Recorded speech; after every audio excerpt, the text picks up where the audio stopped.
La ciudad de Pasto, su historia fundacional es muy escasa, digamos, no tenemos como fuentes muy fidedignas, no hay acta de fundación, siempre ha habido una disputa, hay, digamos, bastante inclinación a pensar que fue Sebastián de Belalcázar por intermedio de algún lugarteniente o de otro. Digamos, se hicieron fundaciones en este valle que se llama Valle de Atriz, ¿sí? Pero también anteriormente se había hecho otra fundación en otro lugar que actualmente se llama Yacuanquer, que es nombre indígena. Pero toda esta zona, desde el río, desde Rumichaca, digamos, ¿sí?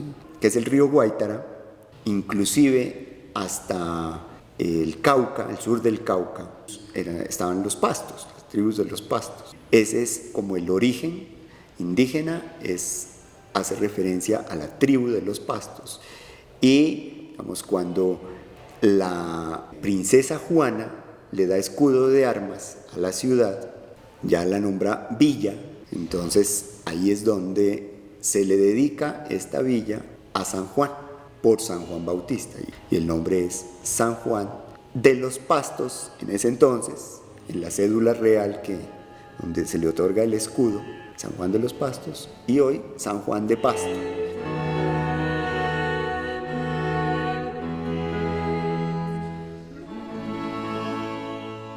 San Juan de Pasto.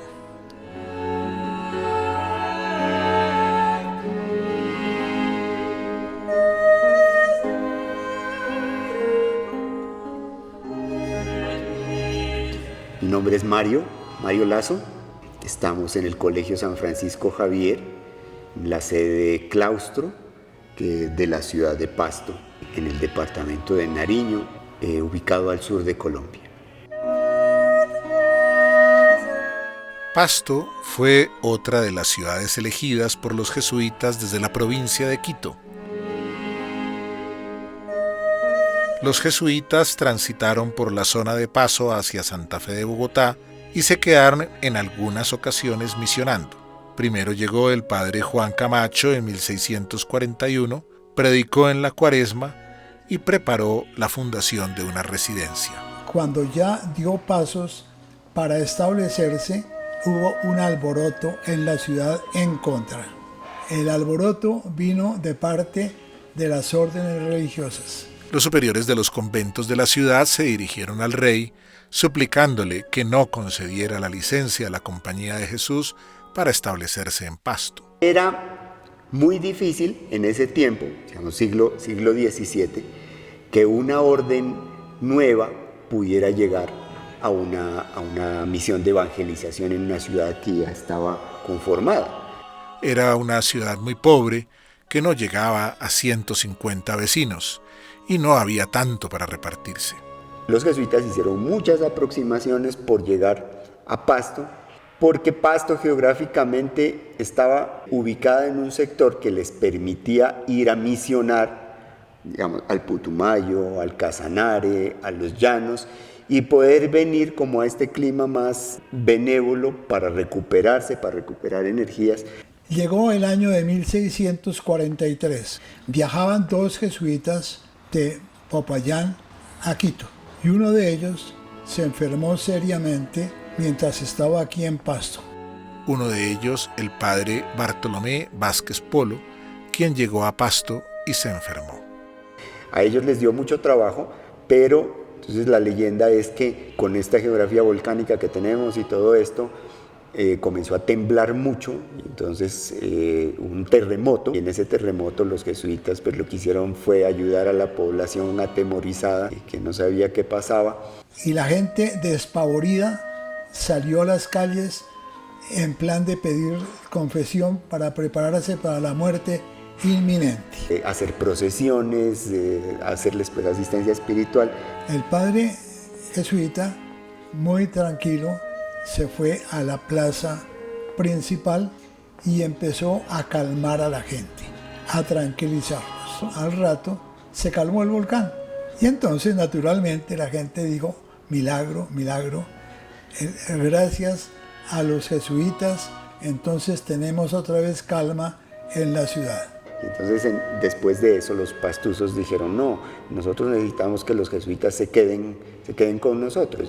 Después del terremoto y los pedidos de la gente para que los jesuitas se quedaran en Pasto, el obispo de Quito, Fray Pedro de Oviedo, de la Orden de San Bernardo, muy afecto a la compañía, extendió una licencia temporal para que pudieran fundar una residencia.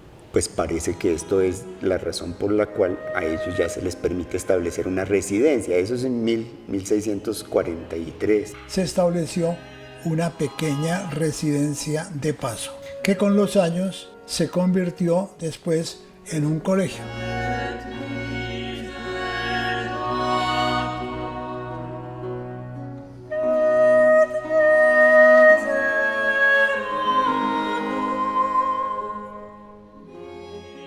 Mi nombre es Gustavo Jiménez, jesuita. Estamos en la ciudad de Pasto, Colombia, en la Casa de Ejercicios de San Ignacio.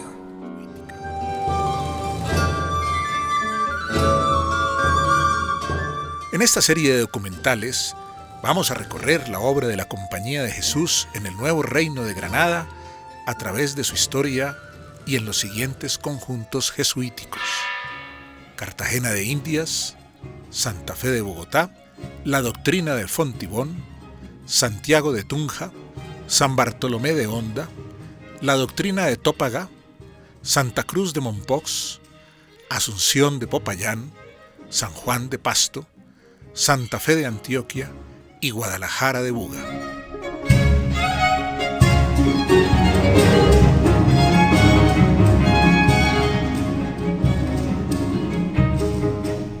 El Nuevo Reino de Granada.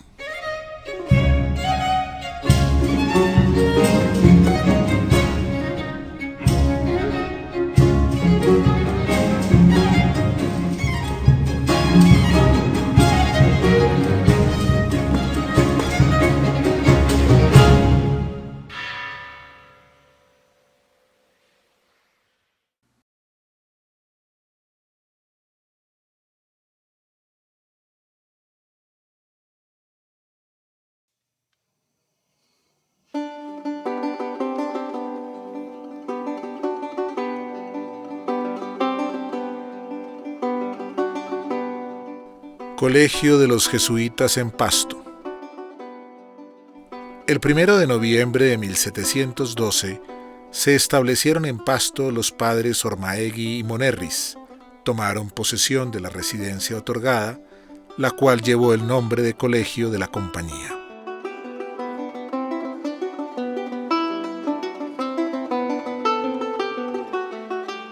La Universidad de Nariño conserva hoy en su interior un patio central y galerías. Ese solar perteneció al primer colegio de los jesuitas que se adaptó como edificio para esta universidad. El colegio no ocupó la manzana completa, pero sí otros terrenos linderos. Por una vía lateral existió la calle del colegio. Hoy se encuentra el Departamento de Música de la universidad.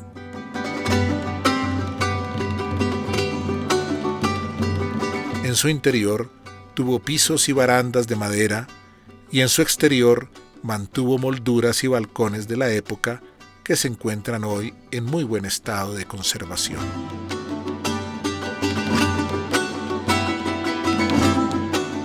El antiguo Colegio de la Compañía de 1712 nos queda, digamos, un testimonio hoy que es la vida y obra misionera de Juan Lorenzo Lucero. Padre Juan Lorenzo Lucero. En 1653, el padre Juan Lorenzo Lucero fue el primer pastuso en ingresar a la Compañía de Jesús. Pastuso, jesuita pastuso, estudió en este colegio como conoció la Compañía de Jesús aquí en Pasto y viajó a Quito y se entusiasmó con las misiones del Marañón. Y allí comenzó su trabajo apostólico en una forma muy dinámica. Nació el 10 de agosto de 1635 en Pasto, Nariño, actual Colombia, destinado primero a la misión de Borja del Marañón. Luego, por problemas de salud, viaja a Quito en 1665. Regresa esta vez a Archidona, a orillas del río Napo. El río Napo nace en el Ecuador y desemboca en el Amazonas peruano, muy cerca de Iquitos, ¿no? Hace unos años hicimos un viaje, miembros de la Sociedad Geográfica de Lima a la que pertenezco, miembros de la Universidad Católica. Hicimos un viaje desde Iquitos hasta lo que es Leticia hoy en Colombia, que anteriormente era peruana, ubicando los lugares de las principales reducciones, leyendo en cada uno de los puntos donde parábamos los textos de los cronistas, sean jesuitas, sean misioneros, describiendo el entorno donde estaba la reducción. Estuvimos en San Pablo de Napianos, estuvimos en lo que es hoy Pebas, hasta llegar a Leticia, y realmente fue un viaje muy interesante. Comenzó con un evento académico en la ciudad de Iquitos y terminó con otro en la ciudad de Leticia. El padre Lorenzo Lucero es nombrado superior de las misiones del Marañón entre 1669 y 1674. En ese tiempo instaló una hacienda ganadera en Moyobamba. En el año 1670, el padre Lorenzo Lucero fundó entre los Cocamas la misión de Santiago de la Laguna, a orillas del río Huallaga.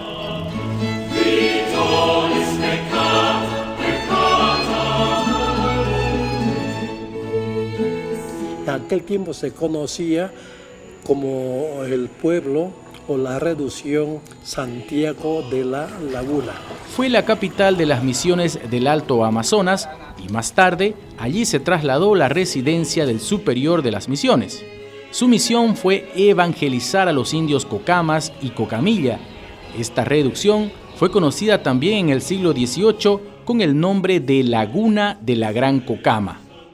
Empecé por el pueblo Cocama, que es uno de los grupos principales de la misión de Maynas.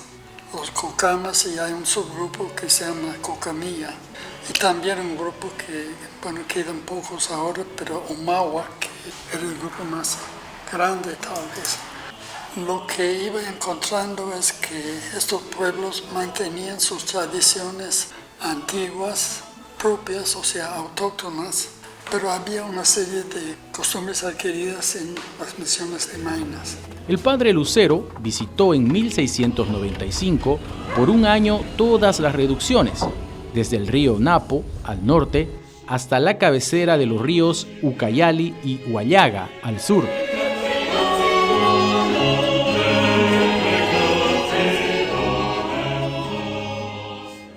Buscando lo que ha quedado de las misiones, prácticamente hay muy poco porque los militares y los comerciantes saquearon las misiones y solo en algunos lugares apartados en la parte principal de la misión, donde estaba la sede de la misión en Lagunas. Bueno, se llamaba antiguamente La Laguna, pero ahora se llama Lagunas, que es capital del distrito. La gente sabe en muchos de los pueblos el año de fundación, pero esta información se ha sacado de las crónicas. Su calle principal lleva el nombre de su fundador, el padre Lorenzo Lucero. En otra calle aparece el padre Alfonso Aizcorbe, sacerdote pasionista.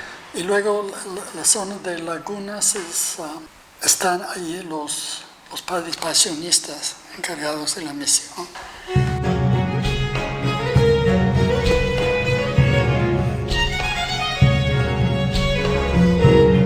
El asentamiento mestizo en Lagunas se desarrolló en un paraje distinto al de la reducción jesuita, muy cerca del sector urbano principal.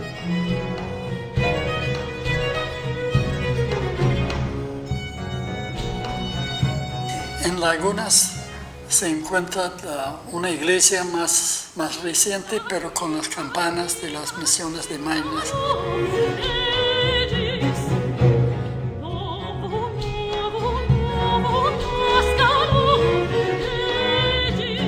Creo que ahora hay unos misioneros laicos que llevan la parroquia.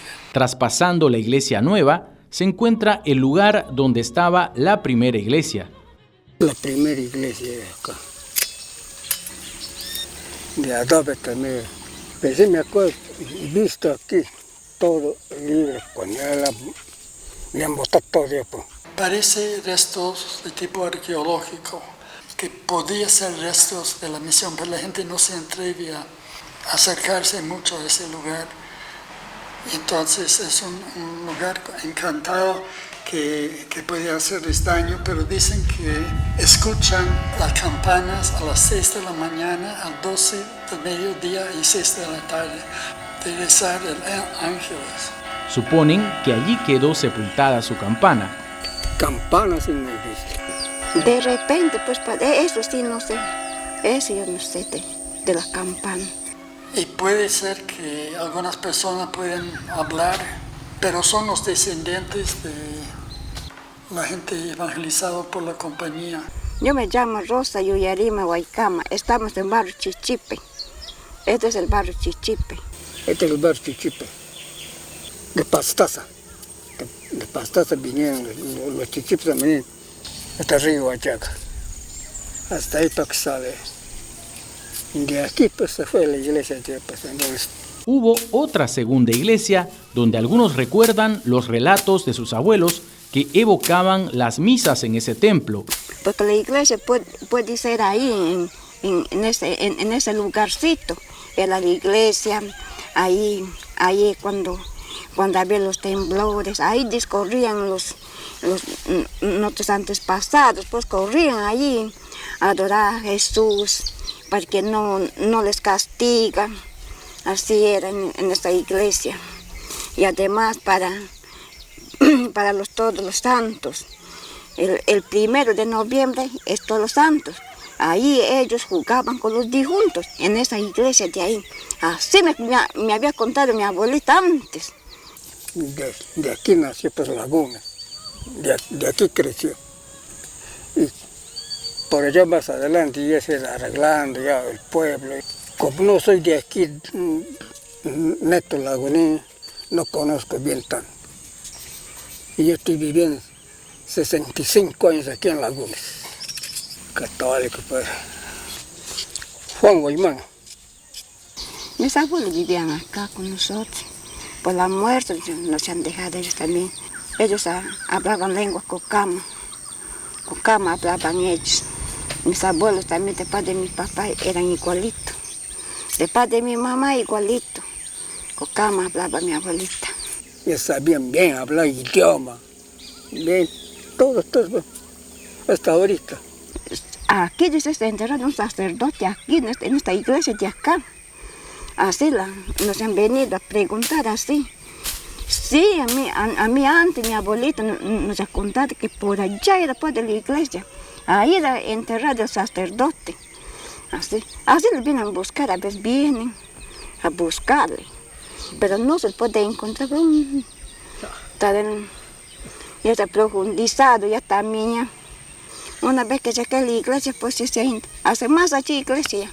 Ahorita ya la iglesia en Plaza 28 ya. Nueva iglesia ya. Pero sí tenemos una buena campana en la iglesia. Eso duro le luchamos para que no se pierda la campana de ahí, pues. Porque es lindísima nuestra campana.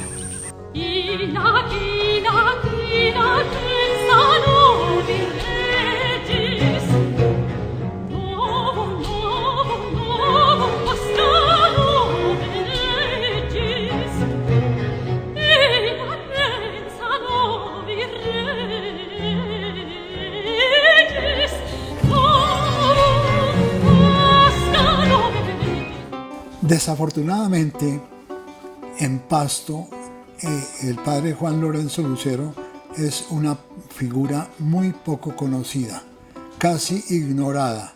El fundador de una serie de obras importantes de Pasto el padre Jaime Álvarez, con su sentido histórico, lo sentía profundamente y quiso rescatar la figura del padre Juan Lorenzo Lucero, y por eso todas las obras que fundó el padre Jaime Álvarez, empezando por una emisora, un hogar para niños pobres, de Hogar de Cristo, una librería, bueno, una serie de obras sociales, las aglutinó en una fundación a la cual le dio el nombre de Juan Lorenzo Lucero. Un museo de historia y de cultura nariñense también está hecho en honor, tiene ese nombre, el nombre del padre Juan Lorenzo Lucero.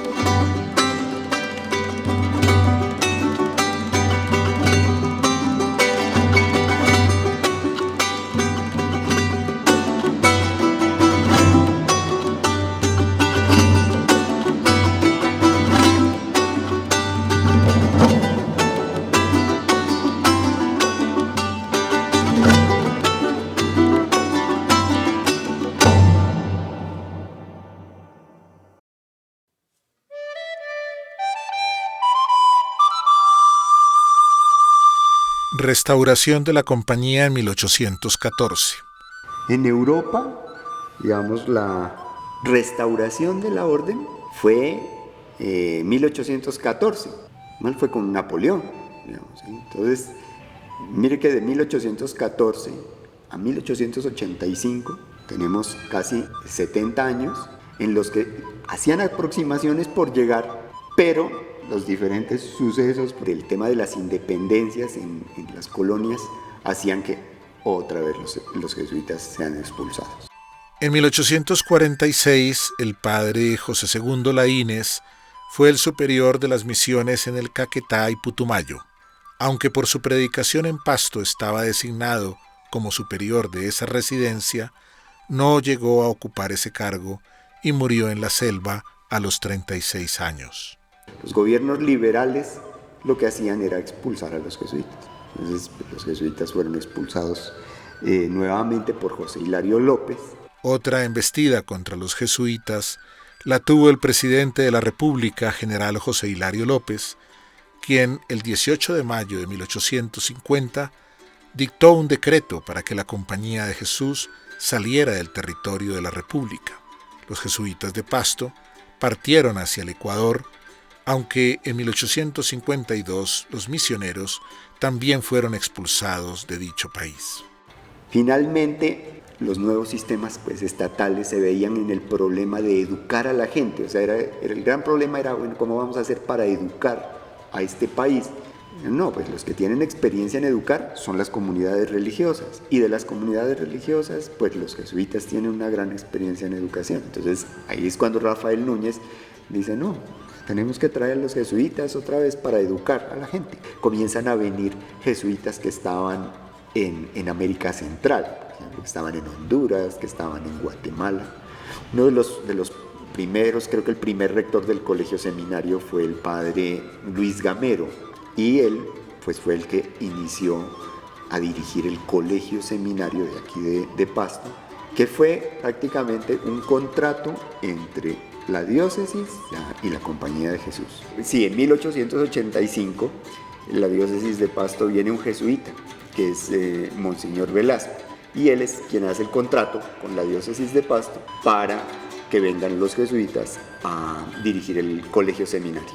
Y ahí arranca la relación de la diócesis con los jesuitas que regresaban en la misión de la educación, el primer colegio, digamos, después de la expulsión.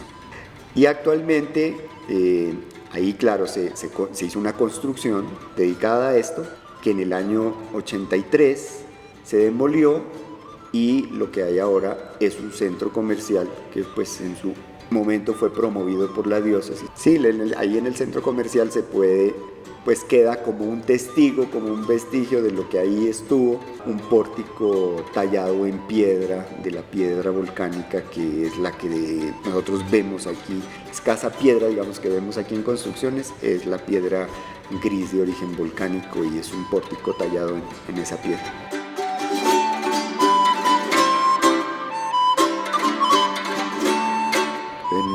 octubre, creo que de 1885, comenzó a crecer en estudiantes, en prestigio, el aprecio a los jesuitas pues nuevamente, y tuvieron un apoyo muy importante que fue el obispo de Pasto, el Monseñor Antonio María Puello de Val, un valenciano que vino a ser obispo de esta ciudad. Es un personaje insigne de esta ciudad. Muchas edificaciones que tienen alguna presencia urbana en la ciudad fueron dirigidas por él y por la diócesis. Entonces tenemos, por ejemplo, la catedral actual, que está situada donde estuvo la comunidad de los franciscanos, la iglesia de San Francisco. Detrás de esta catedral hay un edificio que está como en ruina, pero catalogado como bien patrimonial, que fue un proyecto de Palacio Episcopal que Puello de Val como que avisoró pues, para que estuviera junto a la catedral.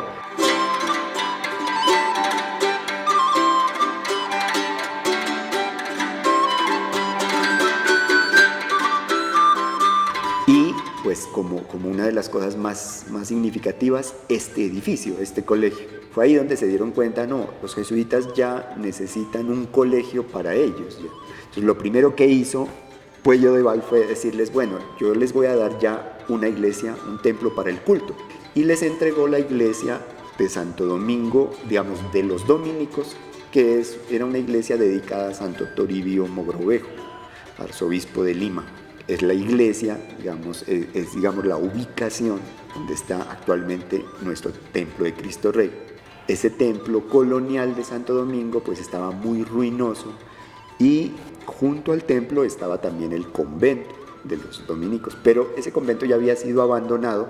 Tomás Cipriano de Mosquera dijo, acabamos con esos conventos y todos esos bienes. Entonces quedó esto en manos de la diócesis, que era como parte de esta manzana, porque no era toda, sino una parte de lo que ocupaban los dominicos, y el templo de Santo Toribio. Se utilizó ese templo colonial para el culto de los jesuitas, y les vamos a ayudar a extender pues un lote ahí para que puedan construir el colegio. Colegio de San Francisco Javier. Aunque su servicio educativo inició en octubre de 1885, fue hasta el 30 de marzo de 1919 cuando se realizó la ceremonia donde colocaron la piedra fundacional del que viene a ser el edificio actual del Colegio de San Francisco Javier. Y se hace el proyecto de este colegio. Fue un proyecto trazado por un ingeniero colombiano que se llama Belisario Ruiz Wilches. Se llamó Belisario Ruiz Wilches. El proyecto perteneció al ingeniero Belisario Ruiz Wilches, nacido en 1887 en Concepción, Colombia. Gran educador y fue un ilustre profesor. Entonces él hizo el diseño de este colegio y lo construye después un hermano jesuita, que fue el hermano Cándido Lañeta, vasco. Él fue el constructor, fue el que hizo pues todo esto con donaciones de la gente. El hermano Cándido Lañeta nació en 1871 en Guipúzcoa, España. Fue el director de obras de la construcción del actual claustro del colegio. Fue un hombre de habilidades no comunes, de constancia y tenacidad admirables, unidas a la fidelidad con Dios y la compañía. Hoy todavía podemos ver algunos testigos originales que han dejado a la vista para poder apreciar el tipo de construcción. La tapia pisada y adobe fue la técnica más antigua de construcción resistente por su gran masa y por la composición de la mezcla. El barro era pisado y combinado con materiales fibrosos como la paja y el tamo para darle resistencia y flexibilidad. El claustro tenía un estilo denominado arquitectura republicana, que fue un lenguaje en sí mismo, producto del traslado de la arquitectura del siglo XIX europeo al medio colombiano. La repetición seriada de moldes de yeso para ciertos detalles, como capiteles y cornisas, hicieron accesible este lenguaje a la mayor parte de la población. El proyecto, se hace en 1917 a 1919, de 1919 a 1925 es la construcción, y se inaugura a mediados del 1925 con la graduación de los bachilleres de ese año del colegio seminario. se gradúan en el teatro que tenemos aquí, que se le conoce como el Teatro Javeriano. Y a partir de ahí pues también es cuando se dedica a este colegio el padre Gabriel Lizardi de la provincia colombiana, porque la provincia colombiana justo nace ahí en 1924, es cuando se separa de la provincia de Castilla, de España, y pasa a ser provincia colombiana. Y él fue el primer provincial, padre Gabriel Lizardi, y él fue el que dijo, este colegio dediquémoslo a San Francisco Javier.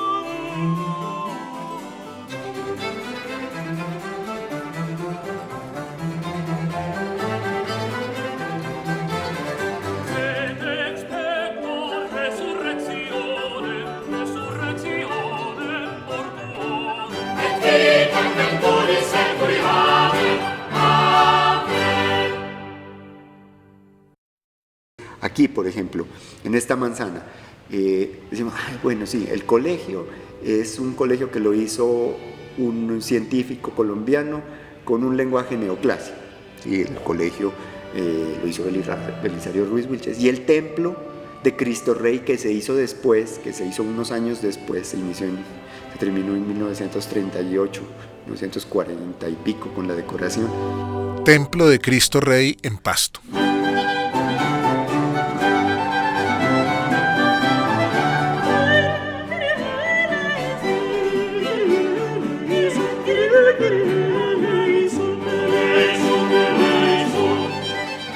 No, ese templo lo trazó un jesuita que era el hermano Gogorza, Luis María Gogorza y Soraluce. ¿Y quién era ese hermano? No, era un hermano que se formó con los jesuitas en el País Vasco, que estuvo en Cataluña, que vino a Cuba, que en Cuba construyó una iglesia en una calle que se llama la calle de Reina.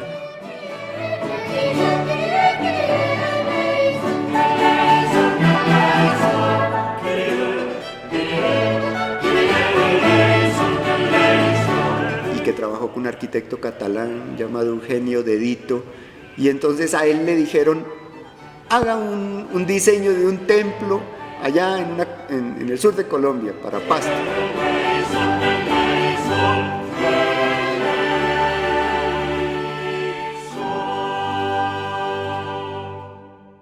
Y entonces, claro, él estaba con toda la influencia que traía desde Cataluña, el nacionalismo catalán, el paso por Cuba, los conocimientos que adquirió con el arquitecto catalán también ahí en Cuba, y hace este diseño de este templo.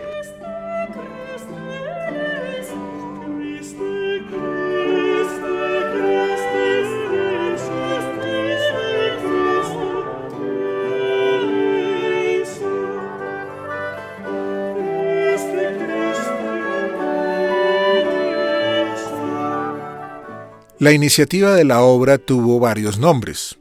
La cimentación estuvo a cargo del hermano José María Ibarmia, y las columnas y el coro fueron obra del hermano Juan Aranguren, todos ellos de origen español.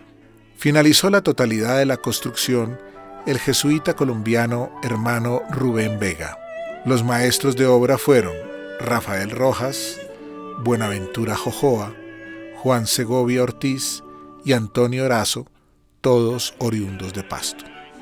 Entonces uno comienza a mirar los detalles de la parte de la parte decorativa, digamos, referencias de este mismo templo, pues que se le dice que es el hermano porque son hijos del mismo arquitecto, digamos. Los jesuitas no solo, digamos, traían la evangelización ni la educación, sino que traían mucha cultura. Ellos iban llevando cultura y eso queda reflejado en los testimonios pues, patrimoniales que son estos edificios que la compañía tiene actualmente.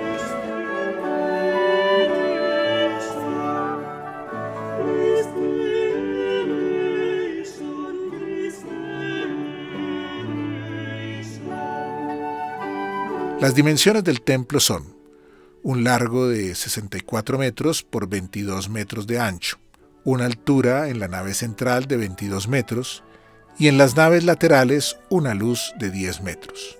La altura de la fachada hasta la estatua del Cristo Rey es de 22 metros y la capacidad del templo es de 1000 personas sentadas.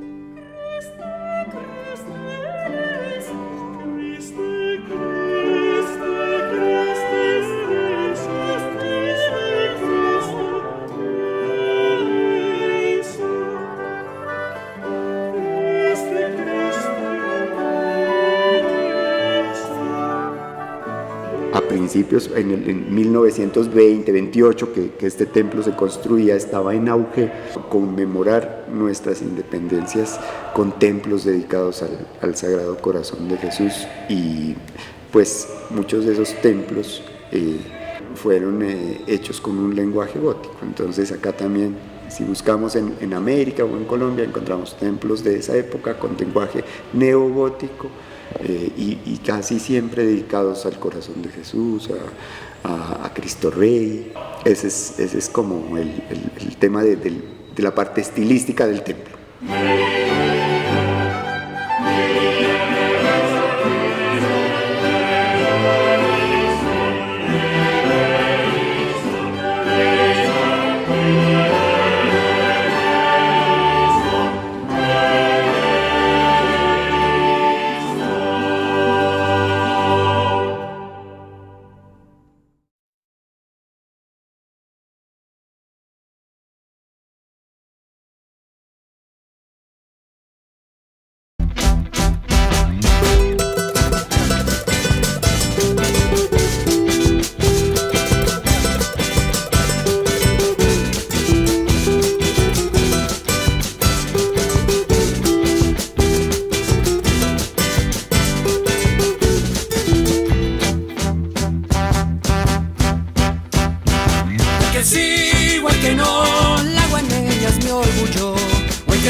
Orgullosa al frente va, tu historia fue una leyenda, y eres himno en mi tierra.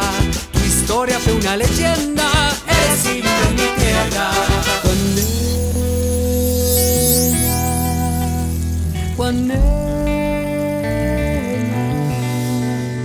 tu rostro belleza, tus manos son fuerza. Orgullo de un pueblo que vive la fiesta.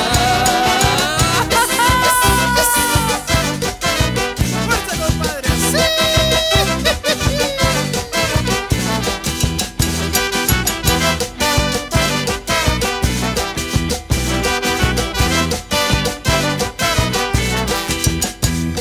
Así. Porque sí, porque no, con orgullo digo yo. Porque sí, porque no, con orgullo digo yo. También soy una guaneña, lo grito con emoción. También soy una guaneña, lo grito con emoción. A cantar, vamos todos a cantar. A cantar, vamos todos a cantar. Coreándote mi guaneña, llevo en mí tu identidad. Coreándote mi guaneña,